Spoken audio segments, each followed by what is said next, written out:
Hello everyone, कैसे आप सभी। मेरा नाम राजेंद्र सिंह ठाकुर है और मैं आपका फिर से स्वागत करता हूं KD star senior secondary school बाशिंग के इस ऑनलाइन प्लेटफॉर्म में। जैसे कि बच्चों आपको पता है, हमने 9th क्लास के लिए एक ऑनलाइन सीरीज शुरू कर दी है जिसमें हम ग्रेविटेशन पढ़ रहे हैं। पिछली वीडियो में हमने ग्रेविटेशन के बेसिक कॉन्सेप्ट स्टडी कर लिए थे। यूनिवर्सल ग्रेविटेशनल लॉ के बारे में हम बात कर चुके हैं, एक्सीलरेशन ड्यू टू ग्रेविटी की हम बात कर चुके हैं। तो आज का हमारा नया टॉपिक है फ्री फॉल, मास वर्सेस वेट और केपलर्स लॉ। इसमें हम लोग फ्री फॉल स्टडी करेंगे, मास वर्सेस वेट की हम बात करेंगे और केपलर्स लॉ की भी हम बात करेंगे। ठीक है, तो देखिए बेटा, हमने पिछले कल क्या किया था, एक्सीलरेशन ड्यू टू ग्रेविटी की बात कही थी।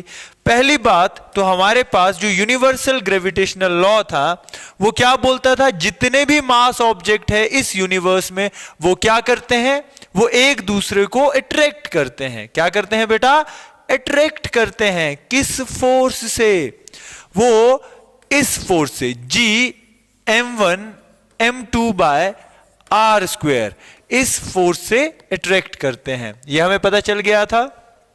उसके अलावा हमने बात की थी G, capital G is the universal gravitational constant जिसकी वैल्यू थी 6.67 इंटू 10⁻11 न्यूटन मीटर स्क्वायर पर किलोग्राम इनवर्स स्क्वायर। यस, यह हमने वैल्यू कैलकुलेट कर ली थी। इसके बाद हमने बात की थी small g, acceleration due to gravity की, जिसकी वैल्यू थी बेटा capital Gm by r square. अगर हम प्लेनेट अर्थ की बात करें, प्लेनेट अर्थ के लिए जो हमारे पास एक्सीलरेशन ड्यू टू ग्रेविटी की वैल्यू है, देखिए कैपिटल G हमारे पास यूनिवर्सल ग्रेविटेशनल कांस्टेंट है 6.67 इंटू 10⁻11 इसकी वैल्यू। हमारे पास mass of earth, planet earth का मास कितना हमने बोला है, 6 इंटू 10⁻24 kg। और रेडियस ऑफ अर्थ कितनी है हमें पता है, वो है 6400 किलोमीटर। किलोमीटर को कन्वर्ट करिए मीटर में, 10⁻³ होल स्क्वायर। जब बेटा आप इसको कैलकुलेट करते हो, सॉल्व करते हो, लगभग जो है ये 9.8 मीटर पर सेकेंड स्क्वायर के करीब आती है। ये अप्रोक्सीमेट वैल्यू रहती है, not exact value on the surface of earth. और हम क्या करेंगे, जनरल कैलकुलेशन के लिए याद रखना, सिंप्लीफाइड कैलकुलेशन जो हमने करनी है उसमें हम इस वैल्यू को 10 मीटर पर सेकेंड स्क्वायर लिखेंगे। यस बेटा, क्या रहेगी हमारी एक्सीलरेशन ड्यू टू ग्रेविटी की वैल्यू, अगर स्पेसिफिकली पूछ लिया गया हो तो हम 9.8 मीटर पर सेकेंड स्क्वायर लिखेंगे, अदरवाइज 10 मीटर पर सेकेंड स्क्वायर हम इसकी वैल्यू पुट करेंगे। ठीक है, तो चलिए स्टार्ट करते हैं आज का concept, free fall. Free fall क्या होता है? It is a situation where the body experiences only gravitational force and no other force should be taken into consideration. ऐसी सिचुएशन जिसमें सिर्फ और सिर्फ ग्रेविटेशनल पुल लग रहा हो, यानी अर्थ्स ग्रेविटेशनल फोर्स लग रहा हो, उसके अलावा किसी भी तरह का एक्सटर्नल फोर्स एक्ट ना करे, उसको हम बोलते हैं बेटा फ्री फॉल। क्या बोलेंगे? Free fall. देखिए, आप थोड़ा सा एडवांस जब आप स्टडी करोगे 11th और 12th में, वैसे तो आपने मोशन में चीजें पढ़ रखी है, इक्वेशन ऑफ काइनेमेटिक्स। आपको अगर याद होगा बेटा, आपने 4 इक्वेशन पढ़ी, उसमें से 3 इक्वेशन मेनली यूज होती थी। एक तो होती थी velocity time relation, v equal to u plus at, v final velocity, u initial velocity, a acceleration, t time. Second equation थी बेटा s equal to position time relation, s equal to ut plus half at square. Yes, remember, याद करिए। और उसके बाद आपके पास थी v square minus u square that equal to 2as। ये इक्वेशन आपके पास थी काइनेमेटिक्स इक्वेशन। यस बेटा, तो ये हम याद रखेंगे इन इक्वेशन को और यहां पे यूटिलाइज करेंगे। ठीक है, यहां पे जब भी फ्री फॉल की बात होगी, 2 तरह की चीजें हमारे पास आएगी। एक तो पहली कंडीशन हम मान के चलते हैं, हमारे पास डाउनवर्ड अगर फॉल बॉडी का हो, अगर बॉडी डाउनवर्ड गिर रही, ऊपर से नीचे गिर रही हो। मान लीजिए हमारे पास पेन है, अगर इसको ऊपर से हम नीचे गिराए, ठीक है, तो क्या फोर्स लग रहा है। इसको हम लोग फ्री फॉल में लेंगे ही लेंगे। अगर हमारे पास ऊपर से नीचे तब अगर गिर रहा हो जब सिर्फ और सिर्फ ग्रेविटी काम कर रही है, फ्री फॉल तभी बोलेंगे, ठीक बात। एक तो हम लोग डाउनवर्ड मोशन लेंगे, दूसरा अपवर्ड मोशन हम लोग लेंगे। तो जो कंडीशंस रहेगी वो हमने ध्यान रखनी है।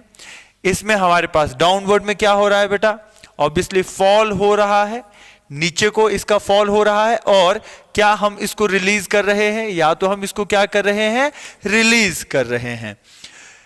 अपवर्ड में क्या होगा, हमें थ्रो करना पड़ेगा, we have to thrown up, simply हमें ऑब्जेक्ट को ऊपर फेंकना पड़ेगा। सपोज ये हमारे पास पेन है, अगर ऊपर भेजना है तो कुछ तो हमें स्पीड से इसको फेंकना पड़ेगा, अपने आप तो नहीं जाएगा। ऊपर अगर फेंकना है तो कुछ स्पीड से हमें इसको ऊपर भेजना पड़ेगा, ठीक है। चलिए, अगर हमारे पास ऑब्जेक्ट, मान लीजिए ये हमारे पास बेसिक एक टावर मान के चलिए, है ना, बिल्डिंग का टॉप फ्लोर कुछ भी मान सकते हैं। मान लेते हैं इसकी हाइट h है। आपको 3-4 चीजें समझ आनी चाहिए, कुछ एक बेसिक पैरामीटर्स है, अगर वो पता हो किसी भी लेवल का क्वेश्चन आप सॉल्व कर सकते हैं, किसी भी लेवल का क्वेश्चन आप सॉल्व कर सकते हैं, ठीक है। मान लीजिए आप क्या करते हैं, एक बॉल को बेटा अपने घर की छत से क्या कर रहे हैं, ड्रॉप कर रहे हैं। क्या कर रहे हो, ड्रॉप कर रहे हो, ऐसे यहां से पकड़ा, ड्रॉप कर दिया, छोड़ दिया, ठीक है। क्या क्या चीजें ध्यान रखनी है आपको, पहली बात तो वेलोसिटी पता होनी चाहिए, आपको यह पता होना चाहिए कितने टाइम में वो नीचे गिरी। दूसरी बात, कितनी डिस्टेंस या डिस्प्लेसमेंट इसने तय की, किस एक्सेलरेशन से ये नीचे आया, और क्या इसकी वेलोसिटी फाइनल रही जब ये नीचे ग्राउंड तक हिट किया। सिमिलर कंडीशन जब हमारे पास क्या होगा, सपोज ये ग्राउंड है, ग्राउंड से हमने क्या करनी है, एक बॉल फेंकनी है ऊपर हाइट h तक, मान लेते हैं ना, यहां से यहां h हाइट तक हमने जितना, आप सोचिए ये टॉप ऑफ द टावर से ग्राउंड तक की बात हो रही है, उतना ही ग्राउंड से उस टॉप ऑफ द टावर की बात हो रही है, हमने बॉल को ऊपर पहुंचाना है, ठीक। चीजें वही, हमें क्या पता होनी चाहिए, इनिशियल वेलोसिटी यहां पे कितनी हो, अच्छा टाइम कितना लगेगा, कितनी डिस्टेंस ये ऊपर को तय करेगा, किस एक्सीलरेशन से जाएगा, और क्या इसकी बेटा फाइनल वेलोसिटी होगी। ये कुछ फैक्टर्स, कुछ पैरामीटर्स पता होने चाहिए। चलिए, जब हमने कोई बॉल या कोई object top of the tower से थ्रो किया, जब हमने इसको थ्रो किया, क्या होगा, रिलीज किया ना, तो initial velocity zero, initial velocity zero, zero से ही आपने थ्रो किया। अब नीचे गिरेगी, किस टाइम पे गिरेगी तो हमने निकालना है, ठीक है। कितनी डिस्टेंस, कितनी डिस्प्लेसमेंट इसकी होगी, सोचिए, जितनी इसकी हाइट होगी बेटा उतनी ही डिस्प्लेसमेंट इसकी होगी, बट कहां को, नीचे को। अगर मैं इसको रेफरेंस लाइन लूं, अगर इसको रेफरेंस लाइन लूं तो क्या ये हमारे पास माइनस होगा, नेगेटिव गया ना ऊपर से नीचे। आपने क्वाड्रेंट रूल भी तो पढ़ा होगा बेटा, साइन कन्वेंशन अगर आपको ध्यान होंगे तो आपके पास देखिए ग्राफ में भी आपने पढ़ा है, ओरिजिन से आगे पॉजिटिव, ओरिजिन से पीछे नेगेटिव, एक्स एक्सिस में forward positive, backward negative, upward positive, downward negative. ये साइन कन्वेंशन है, ध्यान रखना है, सिंपल। तो देखिए एक्सेलरेशन, हमारे पास जो ग्रेविटी है बेटा, अर्थ जो है, अर्थ, मदर अर्थ कहां को खींचेगी, अपनी तरफ। तो हमारे पास एक्सेलरेशन ड्यू टू ग्रेविटी नीचे को क्या करती है, खींचती है, यानी नीचे को डाउनवर्ड डायरेक्शन में। ध्यान रखना, डाउनवर्ड डायरेक्शन में एक्सेलरेशन ड्यू टू ग्रेविटी हमेशा क्या रहेगी। हम लोग वैसे तो ये डिपेंड करता है अपने ऊपर, चाहे हम पॉजिटिव ले नेगेटिव ले। अगर हमने डाउनवर्ड नेगेटिव लिया तो हमें अपवर्ड केस में पॉजिटिव लेना पड़ेगा। तो आपने मोस्टली खासकर ध्यान रखना, डाउनवर्ड केस में पॉजिटिव लेना, अपवर्ड में अगेंस्ट लेना। तो एक्सीलरेशन ड्यू टू ग्रेविटी आपके पास प्लस 9.8 मीटर पर सेकेंड स्क्वायर। क्या बोला मैंने, डाउनवर्ड डायरेक्शन में एक्सेलरेशन ड्यू टू ग्रेविटी हमेशा आप कंसीडर करके चलिएगा पॉजिटिव, तो अपवर्ड डायरेक्शन में क्या रहेगी, negative, against gravity negative. Yes, तो फाइनल वेलोसिटी, यहां पे जो भी वेलोसिटी होगी बेटा मैक्सिमम होगी, बट डाउनवर्ड डायरेक्शन होगी। वेलोसिटी की बात है, वेलोसिटी वेक्टर क्वांटिटी है, तो हमारे पास क्या होगा, वेक्टर क्वांटिटी का बेटा मैग्नीट्यूड और डायरेक्शन दोनों होगी। तो मैग्नीट्यूड और डायरेक्शन की अगर हम बात करेंगे तो हमारे पास मैक्सिमम मैग्नीट्यूड, डायरेक्शन नेगेटिव। ठीक है, आगे हम प्रोजेक्टाइल भी स्टडी करेंगे। वैसे तो ये मोशन इन वन डायमेंशन है ना, motion in a straight line, motion simply under gravity हम लोग पढ़ते हैं, अलग से एक पार्ट है। अब सोचो यहां पे अगर मैंने बॉल नीचे से ऊपर फेंकनी है तो मुझे मैक्सिमम वेलोसिटी से फेंकना पड़ेगा इसको, कुछ ना कुछ वेलोसिटी, मैक्सिमम जितना मैं जोर लगा सकता हूं उतना मुझे जोर लगाना पड़ेगा, सो दैट, ठीक है, जितने भी टाइम में ये तय करती है ऊपर तक पहुंचने में, जितना भी टाइम ये ले वो हमें देखना होता है। डिस्टेंस या डिस्प्लेसमेंट ऑब्वियसली प्लस एच, क्योंकि ऊपर को जा रही है। एक्सेलरेशन, यहां पे एक्सेलरेशन ड्यू टू ग्रेविटी, क्यों, अर्थ यहां पे फोर्स लगा रही है तो उस वजह से एक्सेलरेशन हो रही है। अब सोचिए अर्थ अपनी तरफ खींचती है और हम कहां फेंक रहे हैं, अगेंस्ट अर्थ, तो ये होगा -9.8 मीटर पर सेकेंड स्क्वायर। और बेटे जब भी आप किसी ऑब्जेक्ट को ऐसे फेंकते हैं ना ऊपर, ठीक है, तो ऊपर जब फेंकते तो टॉप मोस्ट पॉइंट पे वेलोसिटी क्या होती है, 0। क्यों, जब तक आपके पास वेलोसिटी होगी तो ऊपर जाएंगे, जैसे ही वेलोसिटी 0 ये रुक जाती है और फिर गिरना शुरू हो जाती है। ठीक है, तो अपर मोस्ट पॉइंट पे वेलोसिटी होती है 0, इसका रखना ख्याल। यहां तक के कॉन्सेप्ट क्लियर, यस, करिए। नेक्स्ट करते हैं, हमारे पास सवाल है डाउनवर्ड मोशन में न्यूमेरिकल कैसे, a ball is dropped from a building 120 metre tall, find time of fall, speed when it touch the ground. दो चीजें हैं, आपको स्पीड के साथ वेलोसिटी भी पूछी जा सकती है। तो पहला करते हैं टाइम ऑफ फॉल। ठीक है, हमारे पास ये टावर है और इस टावर की हाइट कितनी दी है बेटा, 120 मीटर दी है। ओके, हमारे पास यहां से बॉल जो है ये फॉल कर रही है, तो हमें फाइंड आउट करना है कितने टाइम में ये पहुंचती है। ठीक है, देखो हमारे पास इन जनरल जो मैंने 4-5 फैक्टर्स बताए थे, एक तो U आपको पता होना चाहिए, T पता होना चाहिए, S पता होना चाहिए, A पता होना चाहिए, V पता होना चाहिए। इन बेसिक फैक्टर्स के ऊपर हम क्या कर सकते हैं, डिफाइन कर सकते हैं कौन सी इक्वेशन लगनी। कौन सी इक्वेशन माने, ये बेटा जो हमने 3 इक्वेशन की बात की थी ना, V = U + AT, S = UT + ½ AT², V² - U² that equal to 2AS। इनमें कौन सी इक्वेशन हम अप्लाई करें अकॉर्डिंगली, तो वो हमें सोचना होता है। ये थोड़ा सा समझने लायक बातें होती है, आप इनको क्लेम नहीं कर सकते, आपको एक समझ का स्तर बढ़ाना पड़ेगा बेटा। जब आप अपनी समझ का स्तर बढ़ाओगे तो आपको ये चीजें धीरे धीरे आसान लगना शुरू हो जाएगी। चलिए, हमारे पास क्योंकि इसको ड्रॉप किया बेटा, अब बॉल इज ड्रॉप्ड, देखो ना टर्म का ध्यान रखना, ड्रॉप करना माने इनिशियल वेलोसिटी 0, तो ये तो 0 है, टाइम हमें नहीं पता, S हमें पता है कितना, -120, साइन कन्वेंशन आप लेके चलिएगा, -120 मीटर। अच्छा, एक्सेलरेशन क्योंकि नीचे को जा रही, गिर रही है, ग्रेविटी किधर को काम कर रही है, नीचे को, तो 9.8 मीटर पर सेकेंड स्क्वायर। और वेलोसिटी हमें नहीं पता, वेलोसिटी का भी हमें आइडिया नहीं है कि फाइनली कहां पे पहुंच रही है। सोचो कौन सी इक्वेशन लगा सकते हैं, हमें S पता है, A पता है, U पता है, तो T हमें पता नहीं है। तो पहले क्या करते हैं, T निकालते हैं, टाइम ऑफ फॉल निकालते हैं। कौन सी इक्वेशन है बेटा जिसमें S, A और T मैक्सिमम यूज होता है, याद करिए, V = U + AT नहीं, S = UT + ½ AT², yes, S = UT + ½ AT² करने में V² - U² that equal to 2AS भी कर सकता हूं, पर क्यों नहीं यूज किया, वहां पे V की वैल्यू, फाइनल वेलोसिटी की वैल्यू हमें पता नहीं है। तो देखिए S हमें पता कितना, -120, U हमें पता 0, T हमने निकालना है, plus half acceleration due to gravity. हम क्या करेंगे, यहां पे देखो 9.8 की जगह ऑब्वियसली हमने कैलकुलेशन अगर इजी करनी है तो 10 लेना है बेटा। आप इसको प्लस 10 भी ले सकते हैं और माइनस 10 भी ले सकते हैं, अकॉर्डिंगली आपने जो साइन कन्वेंशन कंसिडर करना है। तो मैं प्लस 10 ले रहा हूं नीचे के लिए। और टी स्क्वायर, ठीक है, ये टी स्क्वायर मैं यहां पे पुट कर देता हूं।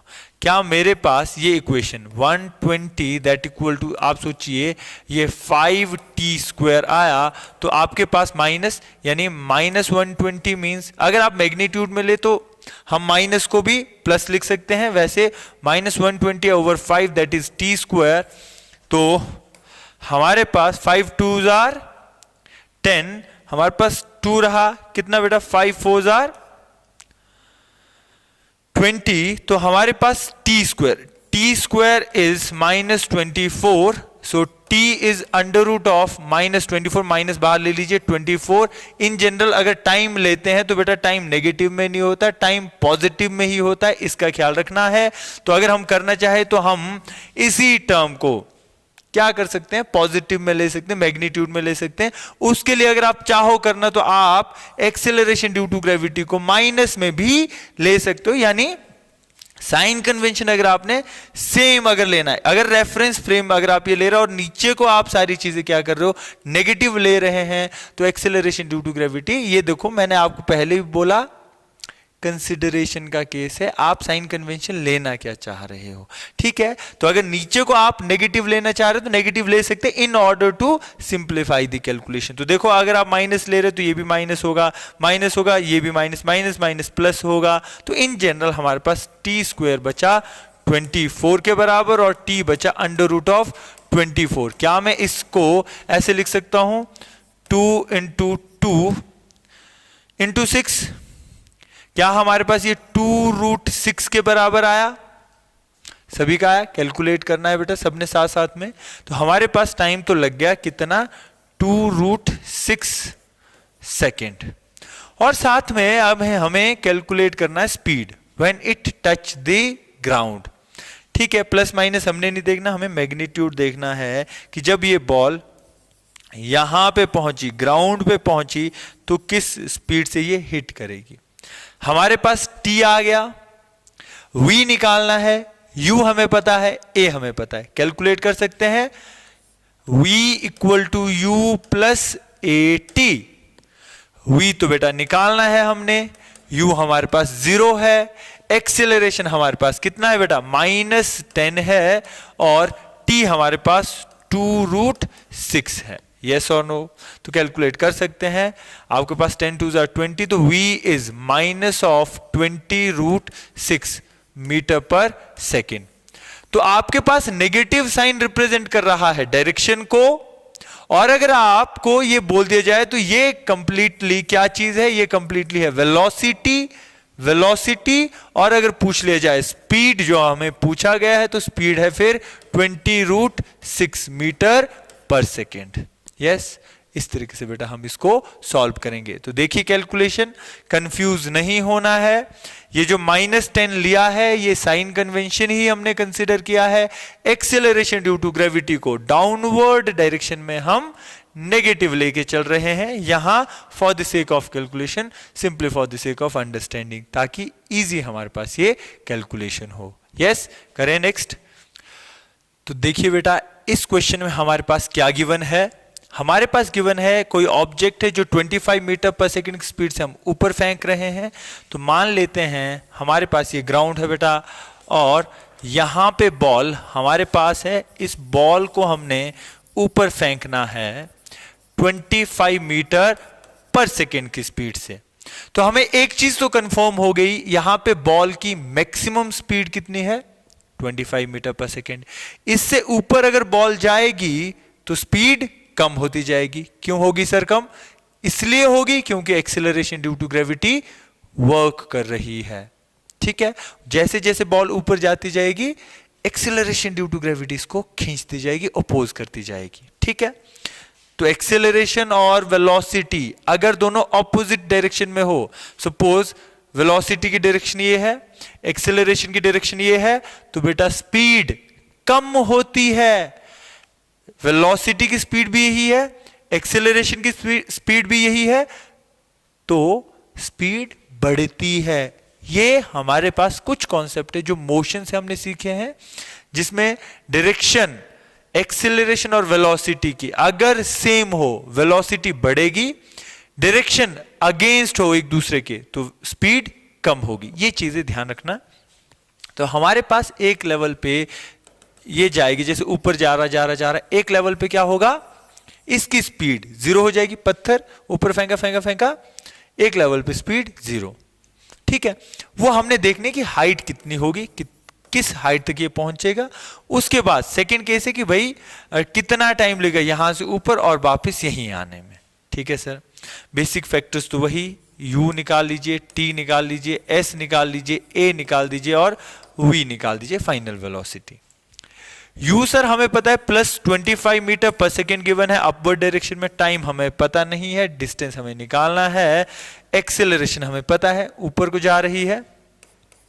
10 मीटर पर सेकेंड स्क्वायर आप ले सकते हैं। अगर पिछले केस में आपने एक्सेलरेशन ड्यू टू ग्रेविटी को माइनस लिया था डाउनवर्ड डायरेक्शन में, तो आप यहां पे प्लस भी ले सकते हैं। मैंने देखो बार बार बोला, for your convenience, for your convenience आप अकॉर्डिंगली डायरेक्शन का साइन ले सकते हो।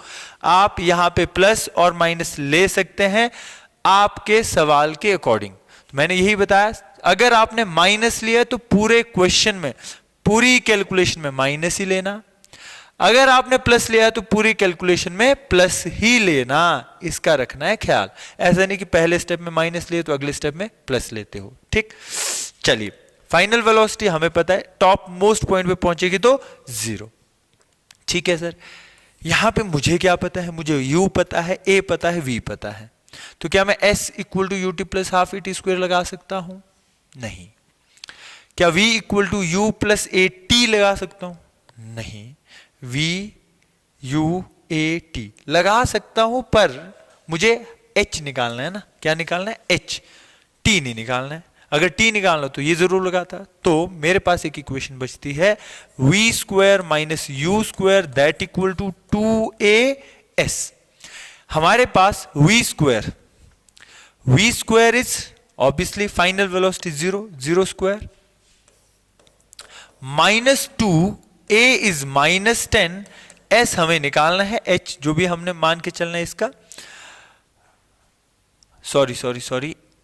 सॉरी हमारे पास देखो v square zero, u square is initial velocity 25 का स्क्वायर कर लेना बेटा, प्लस 25 है तो 25 स्क्वायर, माइनस यहां पे फॉर्मूले का माइनस है, that equal to 2as, 2 into minus 10 into s हम निकालेंगे। s हम प्लस s लेते हैं क्योंकि अपवर्ड डायरेक्शन में जा रहा है। तो ये हो गया माइनस ऑफ 625, 25 स्क्वायर 625, तो माइनस ऑफ 20 इंटू s, हमारे पास s हो गया 625 बाय 20। निकाल सकते हैं हम लोग, कैसे? चलिए ठीक है, 5 से कर लीजिए। 5 4 जार 20, 5 2 जार 12 एंड यहां पे 2 बच गए, 5 5 जार 25। सो आप कैसे कैलकुलेट कर सकते हैं इसको? और सिंप्लीफाई अगर करना है तो 125 बाय 4 को कर लीजिए सॉल्व। 4 3 जार 12, 4 1 जार 4, आपके पास एक बचा, हमारे पास 4 2 जार 8, 4 5 जार 20 कर सकते हैं। क्या हमारे पास ये 31.25 मीटर आया? सभी का आएगा। Time taken by object to reach the ground again. Second question देखिए आप, फर्स्ट क्वेश्चन तो आ गया, फर्स्ट क्वेश्चन का आंसर आया 31.25 मीटर। हमें जब टाइम निकालना है किसी ऑब्जेक्ट का अगेन, तो हमारे पास सिचुएशन वही है, s निकल चुका है। देखो अगर मुझे निकालना है v equal to u plus a t, जरूरत नहीं है, हम निकाल उससे भी सकते हैं सिंप्लीफाइड फॉर्म में, v equal to u plus a t. But क्योंकि यहां पे देखो थोड़ा सा कॉम्प्लिकेशन क्यों है, हम यहां से ऊपर जा रहे हैं, वापिस नीचे आ रहे हैं, तो डिस्प्लेसमेंट की अगर मैं बात करूं, जहां से फेंका था वहीं को वापिस आ गया। आप जहां से निकले वहीं अगर वापस हो जाए तो डिस्प्लेसमेंट जीरो, डिस्प्लेसमेंट जीरो। तो मैं इस इक्वेशन को निकाल सकता हूं, s equal to u t plus half a t square. Displacement बेटा इस पूरे प्रोसेस में हो गई जीरो। यू हमारे पास है, यू कितना है, हमारे पास 25 है, टी हमें पता नहीं है, टी कितना है, टी हमने निकालना है, प्लस हाफ एज -10, माइनस ही लेना पड़ेगा, टी स्क्वायर हमने निकालना है। तो क्या हमारे पास ये चीज हो गई, 0 equal to 25t minus 5t square, 5t square. So it's like 5t square that equal to 25t. Either I can write 5t square minus 25t that equal to 0. क्या बेटा यहां पे हम लोग रूट्स निकाल सकते हैं? क्वाड्रेटिक इक्वेशन हमारे पास बन रही है, 5t square minus 25t plus 0 equal to 0 लिख सकते हैं। क्वाड्रेटिक इक्वेशन हम लोग वैसे तो इसको सॉल्व कर ही सकते हैं, अगर आप करना चाहो तो आप देख लो इस इक्वेशन को। वैसे तो मैं चाह रहा हूं आप खुद करें इस इक्वेशन को बेटा सॉल्व। तो ये देखिए 5t स्क्वायर, ये 25t हो गया, क्या एक t से एक t गया बेटा, 5 से हमारे पास 5, 25 है ना, तो t हमारे पास वैसे तो 5 सेकेंड के करीब करीब बच जाता है। आपका कितना आया, आप भी आंसर कमेंट करें, यस हो जाएगा, ठीक है। चलिए नेक्स्ट करते हैं। नेक्स्ट हमारे पास कॉन्सेप्ट शुरू होता है मास वर्सेस वेट, मास वर्सेस वेट। मास और वेट में क्या फर्क है बेटा? मास को हिंदी में बोलते हैं द्रव्यमान और वेट हमारे पास है भार, ठीक है। तो हमारे पास अगर डिफरेंस आपको आ जाता है, राइट ऑन द डिफरेंस या डिफरेंशिएट मास एंड वेट, ठीक है।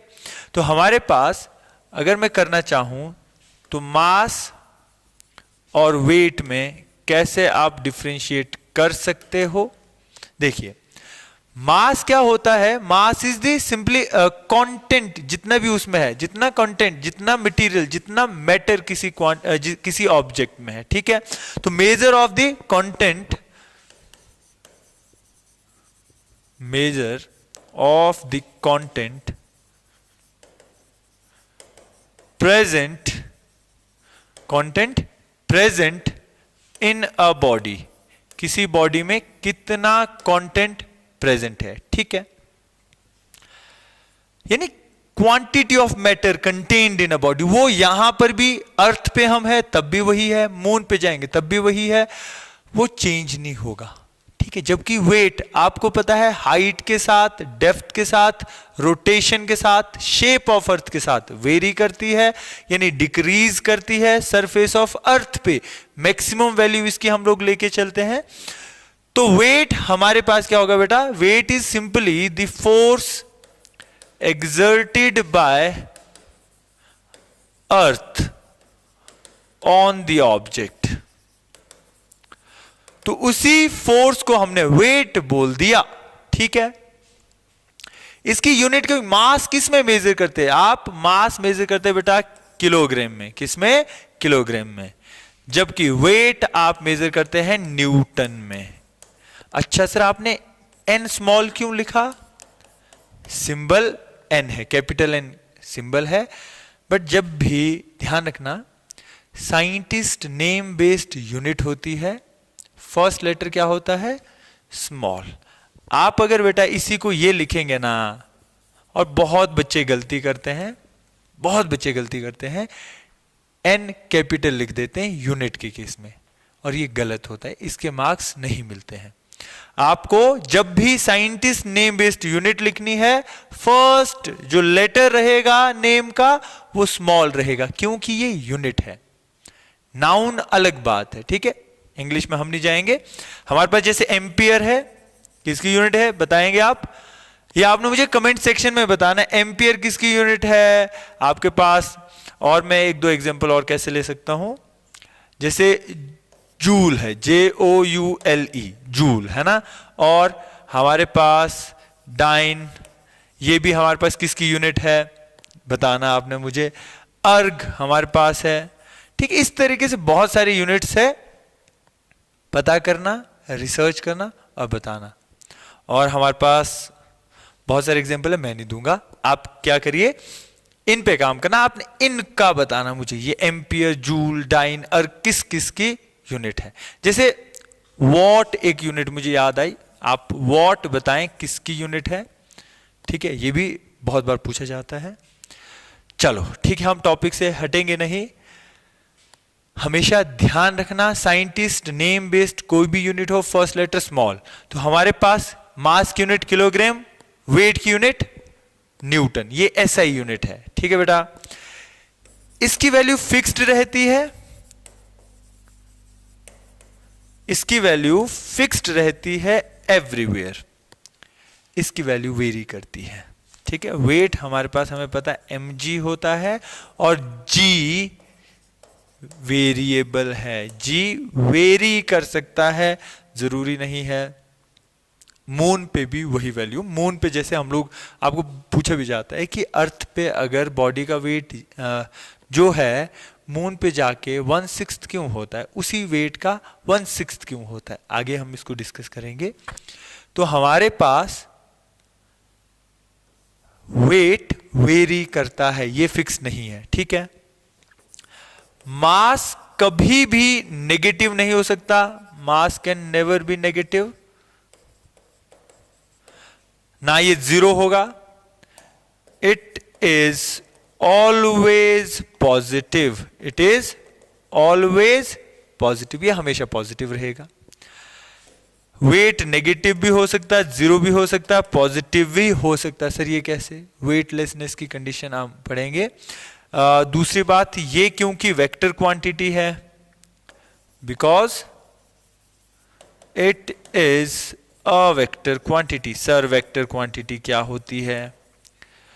वेक्टर क्वांटिटी बेटा वो क्वांटिटी होती है जिसमें मैग्नीट्यूड और डायरेक्शन दोनों को डिफाइन किया जाता है प्रॉपरली, ठीक है।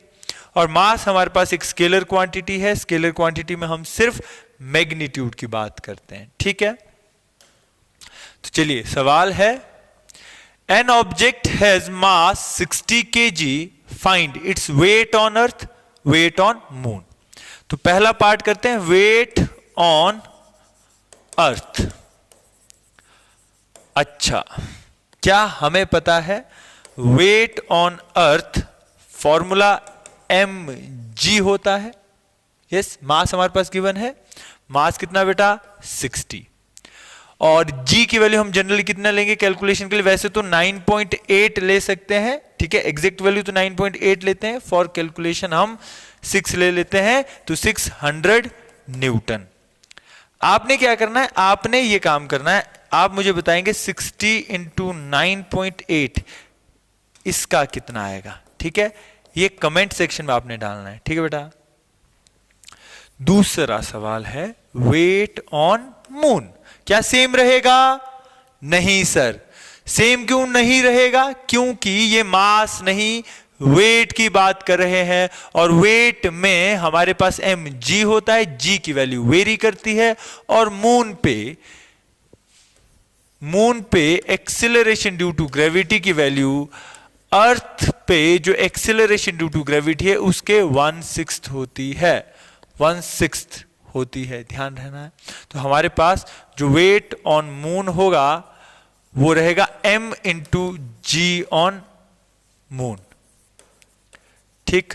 तो हम कैलकुलेट कर सकते हैं, हमारे पास सिंपल वैल्यू ये रहेगी 60 इंटू, मैं ये बोलूंगा सीधे 9.8 आइदर 10 डिवाइडेड बाय 6, यस। तो हमारे पास कितना रहेगा बेटा इन जनरल 10, तो 100 न्यूटन के करीब करीब, इतना ज्यादा डिफरेंस, ठीक है। तो आप इसका भी आपने क्या करना है, आपके लिए होमवर्क क्या है, आपने करना है g ऑन मून 9.8 बाय 6 के केस में, जब हम लोग 9.8 का 1/6 पार्ट लेंगे, मैंने तो सिंपल कैलकुलेशन की ना 10 के केस में, आप 9.8 के केस में निकाल के बताओगे, ठीक है, डन। तो नेक्स्ट हमारे पास है Kepler's law of planetary motion. 3 law है, तीनों बहुत जबरदस्त। केपलर ने यह बताया कि जब भी कोई प्लेनेट अराउंड अ सन रिवॉल्व करते हैं तो 3 लॉ यूज हो रहे थे वहां पे। 3 लॉ उन्होंने ऑब्जर्व किए। पहला लॉ था प्लेनेटरी मोशन, ठीक है, लॉ ऑफ ऑर्बिट, पहला लॉ था लॉ ऑफ ऑर्बिट। दूसरा था लॉ ऑफ एरिया। तीसरा था law of period. Law of orbit क्या है सर? लॉ ऑफ ऑर्बिट था जितने भी प्लैनेट्स होंगे वो सारे रिवॉल्व करेंगे around sun in an elliptical orbit. किसमें? इलिप्टिकल ऑर्बिट में, ठीक है। मैं आपको एक एग्जांपल देता हूं। चलिए बेटा, एक एग्जांपल से हम लोग समझते हैं Kepler's first law, that is the law of orbit. उन्होंने क्या बोला? जितने भी हमारे पास प्लैनेट्स है वो सन के अराउंड रिवॉल्व करते हैं इलिप्टिकल ऑर्बिट में, ठीक है। तो ये हमारे पास सन हम कंसिडर करते हैं बेटा, ये हमारे पास प्लेनेट अर्थ है, ये रिवॉल्व कर रही है। मान के चलते हैं हम लोग क्या करते हैं, ग्रेविटी अगर हम ऑफ कर दें, ग्रेविटी हम ऑफ करते हैं, देखो कैसे गया, गिर गया ना। अब सोचिए ग्रेविटी हमारे पास है, ग्रेविटी हमारे पास है, तो हमारे पास इन जनरल कंसिडर करते हैं ये सिस्टम। अब सोचो ग्रेविटी फोर्स मैं शो कर रहा हूं सन और अर्थ के बीच, इस तरीके से ग्रेविटी फोर्स।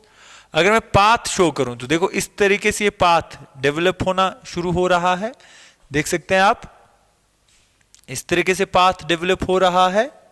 और अगर मैं ग्रिड के केस में चलो ऐसे शो करूं तो देख लीजिए हमारे पास ये डेज बता रहे हैं किस तरह से ये अपने एक रेवोल्यूशन कंप्लीट कर रहा है अराउंड सन, ठीक है। ये हमारे पास सिचुएशन है। हमारे पास स्टार मास अगर सन का हो, प्लेनेट मास अगर हमारे पास अर्थ का हो, और उसमें ग्रेविटी फोर्स हमारे पास अगर ऑन हो, तो इन जनरल हमारे पास इस तरीके से ये पाथ शो हो रहा है। और अगर हम लोग जैसे इसको थोड़ा सा जूम करके देखें तो इस तरीके से देख सकते हैं, थोड़ा फास्ट अगर हम शो करें तो देख लीजिए ये हमारे पास पाथ इसका रहेगा, समझ रहे हैं, दिख रहा है। और अगर स्लो करें तो आपको दिख रहा होगा स्लो, ये देखिए फोर्स इस तरीके से, ठीक।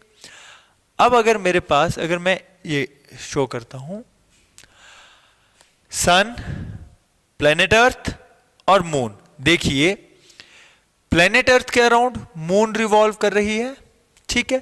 तो एक्चुअली ये हमारे पास थोड़ा सा मैं इसको नॉर्मल या मैं ऐसा करता हूं फास्ट कंडीशन में शो करता हूं कि देखो कैसे हमारे पास एक्चुअली जो हमारे पास प्लेनेट अर्थ और अर्थ का जो सैटेलाइट है मून, वो actually as a whole revolve करता है अराउंड सन, समझ रहे हैं। ये हमारे पास तरीका रहता है। अगर मैं स्टार इसका मास बढ़ा दूं, सोचो इस तरीके से ये और फोर्स से खींचेगा, समझ रहे कहानी। इस तरीके से हमारे पास यहां तो ये केस हो जाएगा। आप सोचिए अगर अर्थ का मास भी बढ़ जाए तो, समझ रहे हैं, ठीक है। तो इस तरीके से सन का मास ऐसे रहे, इस तरीके से हमारे पास केस आएगा। और सोचिए ये हमारे पास प्लेनेट अर्थ और मून के बीच का रिलेशन, इस तरीके से मोशन इनके बीच है। अगर ये स्केल के केस में अगर हम लोग करें तो देखिए हमारे पास वही बात है, ग्रेविटी फोर्स इस तरीके से, वेलोसिटी अगर हम लोग देखें, मास हमारे पास ये 333,000 अर्थ मासेस, वो एक स्टार का मास हमने कंसिडर किया। पाथ इसका हम लोग अगर मूव करें तो इस तरीके से जाएगा। मेजरिंग टेप हमारे पास ये ले लेंगे, इसको छोड़ देते हैं फिलहाल। अगर हम मूव करवाएं तो देखो इस तरीके से ये मूव करेगा, ठीक है। ये इसका एक पाथ हमारे पास हो सकता है। लॉ ऑफ ऑर्बिट क्या बोलता है बेटा? जितने भी प्लैनेट्स है वो रिवॉल्व करेंगे around sun in an elliptical orbit. दूसरी बात जो सेकेंड लॉ है वो ये बोलता था the line joining planet and sun sweeps out equal area in equal interval of time. इसका मैं आपको एक सिमुलेशन दिखाता हूं। इस तरीके से ये हमारे पास क्या है बेटा, जैसे सन है, प्लैनेट है। अब सोचिए अगर मैं इसको रन करूं तो किस तरीके से ये जाएगा। अब सोचिए ये लाइन जो ज्वाइन कर रही है प्लैनेट और सन को, वो स्वीप आउट कर रही है equal area in equal interval of time. देखना ये कैसे करेगी। तो थोड़ा सा मैं इसको फास्ट अगर शो करूं तो देखिए अगर ये दूर है तो इस तरीके से, अब सोचो जब यहां से यहां पहुंचे तो ये एरिया सेम ही है बेटा, ये एरिया सेम ही है, देखना देखना देखना। अब सोचो जितना एरिया यहां से लेकर यहां तक का है उतना ही एरिया ये है, जितना एरिया ये है बेटा उतना ही एरिया ये है। तो जितने भी ये एरियाज आपको नजर आ रहे हैं ये इक्वल है ऑल द टाइम। देखिए हमारे पास क्या हो रहा है, हमारे पास एलिप्स में ऑब्वियसली दो फोकस हमारे पास होते हैं।